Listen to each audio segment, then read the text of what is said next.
আসসালামু আলাইকুম। দেখুন বন্ধুরা, এটা একটা গাছ ছিল, আর সে গাছটার সারা শরীরে এই লতায় পরিপূর্ণ হয়েছিল।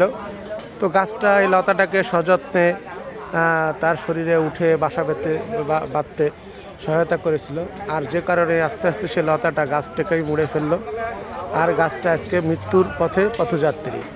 তাহলে এটা থেকে আমরা কী শিখলাম? দেখুন, পাশে আরেকটা গাছ দেখায় আপনাকে।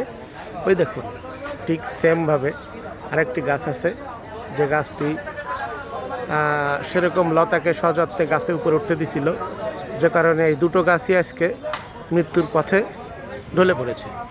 তাহলে এ থেকে বোঝা যাচ্ছে যে কাউকে এতটা বেশি প্রশ্রয় দেওয়া ঠিক না, যাতে একসময় সে মাথায় উঠে উঠে তার সমস্ত শরীরকে আবৃত করে তাকেই একদিন সে ধ্বংস করে ফেলে।